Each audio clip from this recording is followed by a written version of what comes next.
नमस्कार, मैं हूं अंकुर और आप देख रहे हैं सत्य हिंदी का न्यूज बुलेटिन। एक नजर अब तक की सुर्खियों पर। एबीपी न्यूज के लिए सी वोटर के सर्वे में उत्तर प्रदेश के लोगों से प्रधानमंत्री पद के उम्मीदवार के लिए पसंद पूछी गई। इसके जवाब में जो पीएम मोदी और राहुल गांधी को लेकर आंकड़े आए हैं, प्रधानमंत्री पद के पसंद कौन के सवाल पर यूपी के 64% लोगों ने नरेंद्र मोदी के विकल्प को चुना। वहीं कांग्रेस नेता राहुल गांधी को 28% लोगों ने अपनी पसंद बताया। वहीं इन दोनों में से कोई विकल्प नहीं चुनने वाले 5% लोग थे। वहीं पता नहीं का विकल्प चुनने वाले 3% लोग रहे। आम आदमी पार्टी के सांसद संजय सिंह को सुप्रीम कोर्ट से मंगलवार को जमानत मिल गई है। संजय सिंह दिल्ली की शराब नीति से जुड़े कथित घोटाले केस में गिरफ्तार किए गए थे। संजय सिंह को अक्टूबर 2023 में ईडी ने गिरफ्तार किया था। इस कथित घोटाले के केस में दिल्ली के पूर्व उप मुख्यमंत्री मनीष सिसोदिया पहले से जेल में हैं। हाल ही में दिल्ली के सीएम अरविंद केजरीवाल को भी इस मामले में गिरफ्तार किया गया था। संजय सिंह मामले में सुप्रीम कोर्ट ने ईडी से पूछा, आखिर संजय सिंह को अब भी जेल में रखने की जरूरत क्यों है। ये समझ से परे है कि संजय सिंह को हिरासत में रखना क्यों जरूरी है। सुप्रीम कोर्ट ने ईडी से कहा कि आपने 6 महीने तक हिरासत में रखा है, अगर और हिरासत की जरूरत है या नहीं तो निर्देश लें। सुप्रीम कोर्ट ने कहा कि दिनेश अरोड़ा ने पहले 9 बयानों में संजय सिंह का नाम नहीं लिया। मामले की सच्चाई ये है कि कोई पैसा बरामद नहीं हुआ है। कानूनी मामलों को कवर करने वाले पत्रकार प्रभाकर मिश्रा ने ट्वीट कर कहा है कि संजय सिंह को जमानत क्यों मिली, क्योंकि ईडी ने कहा कि उसे जमानत पर ऐतराज नहीं है। ईडी ने ऐसा क्यों कहा? क्योंकि कोर्ट ने पूछा कि 6 महीने से जेल में बंद संजय सिंह को आगे भी जेल में क्यों रखना चाहिए। कोर्ट ने कहा कि अगर आप जमानत का विरोध करेंगे तो हमें पीएमएलए एक्ट के तहत उनकी जमानत पर विचार करना होगा। पीएमएलए एक्ट के सेक्शन 45 में जमानत देने का मतलब होता है कि कोर्ट कहता है कि संजय सिंह के खिलाफ प्रथम दृष्टया आरोप साबित नहीं होता, इसके बाद शराब नीति केस कमजोर पड़ जाता। इसलिए ईडी ने जमानत का विरोध नहीं करना बेहतर समझा और जमानत मिल गई। आम आदमी पार्टी ने संजय सिंह की जमानत पर कहा है कि सत्य की जीत हुई है। वो दिन दूर नहीं जब आपके खिलाफ बीजेपी की पूरी साजिश धराशायी होगी। आपने कहा कि हम शुरू से कह रहे थे कि ये मामला पूरा फर्जी है और भाजपा कार्यालय में लिखा गया है। करीब 500 छापेमारी के बाद भी एक पैसा बरामद नहीं हुआ। आज सुप्रीम कोर्ट ने भी कहा कि जब कोई मनी ट्रेल नहीं मिला तो हिरासत में रखने का क्या मतलब है। मनी ट्रेल जरूर मिली है जब शरद चंद्र रेड्डी ने बीजेपी को 60 करोड़ की रिश्वत दी, तो क्या अब बीजेपी के बड़े लीडर गिरफ्तार होंगे? भारतीय जनता पार्टी के प्रवक्ता शहजाद पूनावाला ने बताया है कि जब ईडी द्वारा संजय सिंह की जमानत का विरोध नहीं किया गया तब उन्हें बेल दी गई है। आज से आम आदमी पार्टी ये क्लेम नहीं कर सकती कि ईडी या सीबीआई किसी भी तरह के बदले की राजनीति में लिप्त है। केजरीवाल सरकार के मंत्री आतिशी ने कल कहा था कि वो आज बड़ा खुलासा करेंगी और उन्होंने बड़ा दावा किया भी है। उन्होंने एक प्रेस कॉन्फ्रेंस में दावा किया है कि बीजेपी ने उनके करीबी से संपर्क किया था और पार्टी में शामिल होने का ऑफर दिया था। आतिशी ने कहा कि उन्हें कहा गया कि अगर वो बीजेपी में शामिल नहीं हुई तो उन्हें 1 महीने में गिरफ्तार कर लिया जाएगा। आतिशी ने कहा कि बीजेपी आम आदमी पार्टी को कुचलना चाहती है। आतिशी ने कहा कि बीजेपी ने अब मन बना लिया है कि वो आम आदमी पार्टी को खत्म कर देना चाहती है। आतिशी ने कहा कि आम आदमी पार्टी के शीर्ष नेताओं को गिरफ्तार किया जा चुका है। पहले सत्येंद्र जैन को गिरफ्तार किया गया, फिर मनीष सिसोदिया, संजय सिंह और मुख्यमंत्री अरविंद केजरीवाल को गिरफ्तार किया गया। आतिशी ने कहा कि अब उन्हें भी गिरफ्तार किया जाएगा। इसके साथ ही सौरभ भारद्वाज, दुर्गेश पाठक और राघव चड्ढा को गिरफ्तार किया जाएगा। आतिशी ने कहा कि अब मेरे घर में ईडी की रेड होगी, मेरे रिश्तेदार के घरों में ईडी की रेड होगी, हमें समन जारी किया जाएगा और जेल भेजा जाएगा, लेकिन हम डरने वाले नहीं हैं। हम संविधान और देश बचाने के लिए लड़ेंगे।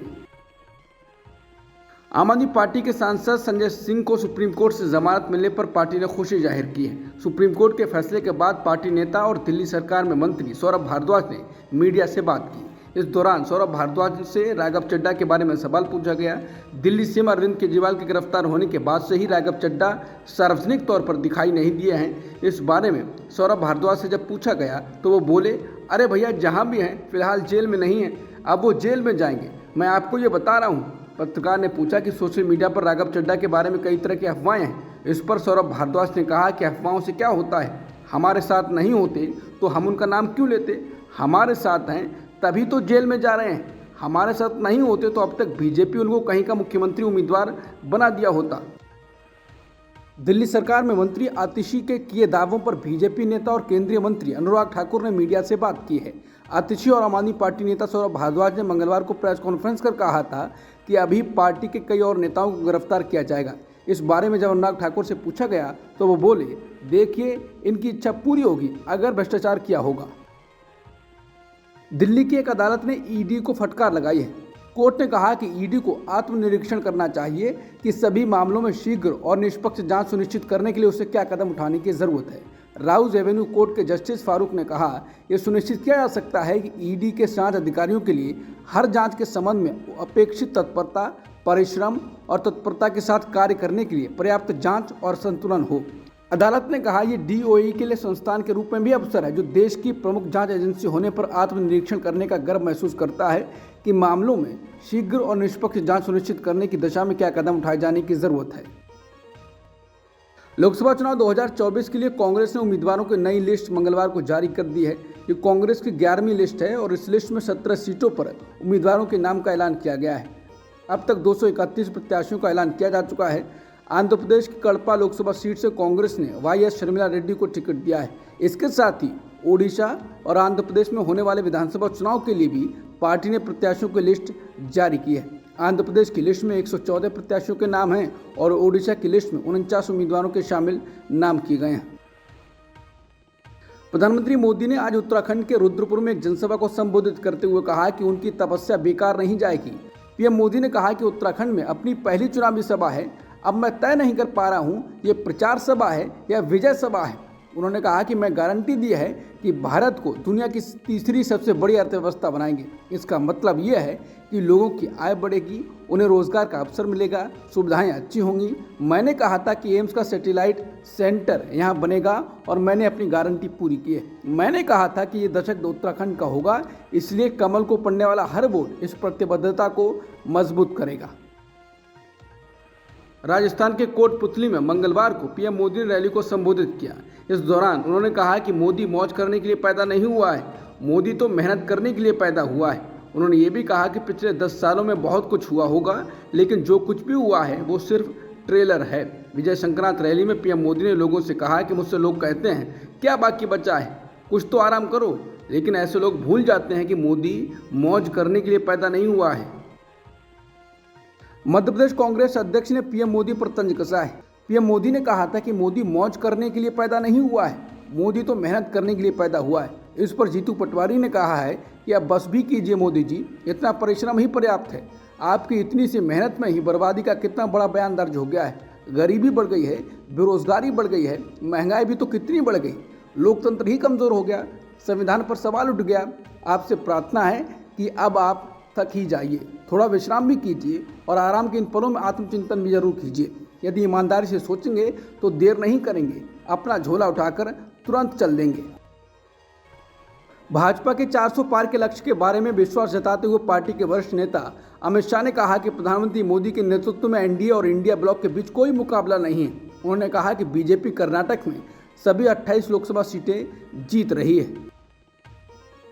चीन की ओर से अरुणाचल प्रदेश की 30 जगहों के नए नाम देने के मामले में भारतीय विदेश मंत्रालय ने जवाब दिया है। इस मामले पर पत्रकारों के सवालों के जवाब में भारतीय विदेश मंत्रालय के प्रवक्ता रणधीर जायसवाल ने कहा कि चीन भारतीय राज्य अरुणाचल प्रदेश में जगहों के नए नाम देने की बेतुकी कोशिश जारी रखे हुए है। हम उसकी ऐसी किसी भी कोशिश का दृढ़ता से विरोध करते हैं। इस तरह के नए नामों से अरुणाचल प्रदेश की सच्चाई नहीं बदलेगी। अरुणाचल प्रदेश अभिन्न और अविभाज्य हिस्सा है। बीजेपी के सांसद और स्वामी प्रसाद मौर्य की बेटी संघमित्रा मौर्य का टिकट कट गया है। ये सुनते ही संघमित्रा मंच पर ही रोने लगी। उन्हें रोता देख किसी ने ढाढ़स भी नहीं बंधाया। इसके बाद वो मंच से उठकर चली गई। बता दें कि स्वामी प्रसाद के विवादित बयानों की वजह से संघमित्रा के टिकट कटने की चर्चा काफी दिनों से चल रही थी। पतंजलि के झूठे विज्ञापन मामले में आज सुनवाई के दौरान बाबा रामदेव पेश हुए। इसके अलावा पतंजलि आयुर्वेद के एमडी आचार्य बालकृष्ण भी सुप्रीम कोर्ट में हाजिर हुए और कोर्ट ने दोनों को कड़ी फटकार लगाते हुए कहा कि कोर्ट को गंभीरता से लें। कानून की महिमा सबसे ऊपर है और आपने सारी सीमाएं लांघ दी हैं। कोर्ट ने फटकार लगाते हुए कहा कि आपकी माफ़ी काफ़ी नहीं है। जब सुप्रीम कोर्ट में सुनवाई चल रही थी और पतंजलि विज्ञापन छापे जा रही थी, सुप्रीम कोर्ट ने कहा कि अदालत के आदेशों को हल्के में नहीं लिया जा सकता। देश सेवा का बहाना मत बनाइए, अदालत को गंभीरता से लें। सुप्रीम कोर्ट ने तल्ख टिप्पणी करते हुए कहा कि आपकी ओर से आश्वासन दिया गया और उसके बाद उल्लंघन किया गया। ये देश की सबसे बड़ी अदालत की तौहीन है और अब आप माफ़ी मांग रहे हैं, ये हमें स्वीकार नहीं। आपने एक्ट का उल्लंघन कैसे किया? आपने कोर्ट को अंडरटेकिंग देने के बाद भी उल्लंघन किया। आप परिणाम के लिए तैयार हो जाएं। सुप्रीम कोर्ट ने पतंजलि की माफी को स्वीकार करने से इनकार कर दिया है। कहा यह महज दिखावा है। कोर्ट का कहना है कि हम इस माफी को स्वीकार करने को तैयार नहीं हैं और ये बेतुका है। सुप्रीम कोर्ट ने बाबा रामदेव पर टिप्पणी करते हुए कहा कि आप चाहे कितने ऊंचे हों कि आप कानून से ऊपर हैं, कानून की महिमा सबसे ऊपर है। कोर्ट ने कहा कि जिस हलफनामे के जरिए माफी मांगने या खेद जताने की बात कही जा रही है वो अब तक हमें नहीं मिला है। सुप्रीम कोर्ट ने बाबा रामदेव और बालकृष्ण को चेतावनी दी कि वो गलत हलफनामे दाखिल करने को लेकर कोर्ट की कार्रवाई का सामना करने को लेकर भी तैयार रहें। सुप्रीम कोर्ट ने हलफनामे में गलती बताते हुए कहा कि ये परजुरी केस है। रामदेव के वकील को कहा कि आपने हलफनामे में सही तथ्य नहीं रखे हैं। अवमानना के अलावा कोर्ट में झूठा हलफनामा देने का केस भी चलाएंगे। सुप्रीम कोर्ट ने बाबा रामदेव और आचार्य बालकृष्ण को एक सप्ताह में हलफनामा दाखिल करने का अंतिम अवसर दिया है। सुप्रीम कोर्ट ने बाबा रामदेव और बालकृष्ण को सुनवाई की अगली तारीख 10 अप्रैल को उसके समक्ष उपस्थित रहने को कहा। सुप्रीम कोर्ट ने कहा कि आपको अदालत को दिए गए वचन का पालन करना होगा।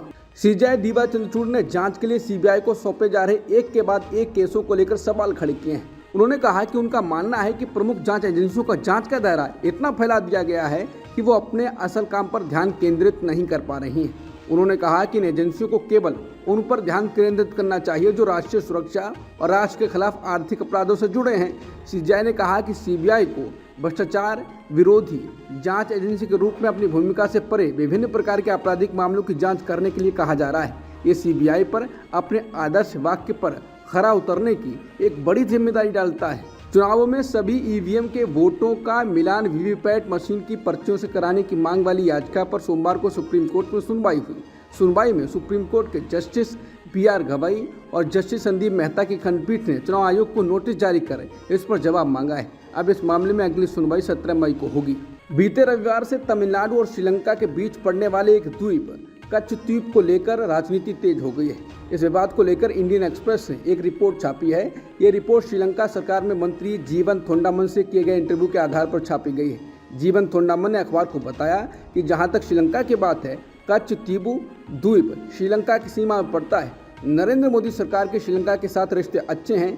अब तक भारत की ओर से किसी भी तरह की आधिकारिक बातचीत कच्छ द्वीप को लेकर नहीं की गई है। अगर इस तरह की कोई बात की जाएगी तो विदेश मंत्रालय उसका जवाब देगा। श्रीलंका की ओर से यह बयान तब आया है जब एक दिन पहले ही विदेश मंत्री एस जयशंकर ने कच्छ द्वीप को लेकर प्रेस कॉन्फ्रेंस की थी और बीजेपी के उस दावे को और मजबूत कर दिया था जिसमें कहा जा रहा है कि साल 1975 में इंदिरा गांधी सरकार ने कच्छ द्वीप श्रीलंका को दे दिया था और इस बात को छिपाए रखा। ईरान के रिवॉल्यूशनरी गार्ड ने कहा है कि सीरिया की राजधानी दमिश्क में उनके वाणिज्य दूतावास पर हुए इजरायली हमले में 7 अधिकारियों की मौत हो गई है। वहीं इस हमले के बाद ईरान ने कहा है कि वो इस हमले को अंजाम देने वालों को जवाब देने का हक रखता है। रॉयटर्स के मुताबिक ईरान के विदेश मंत्रालय के प्रवक्ता नासिर कनानी ने कहा, तेहरान तय करेगा कि हमलावरों के खिलाफ किस तरह का जवाब दिया जाए और क्या सजा दी जाए। अब तक की सुर्खियों में इतना ही। बाकी खबरों के लिए बने रहिए सत्यहिंदी.com के साथ।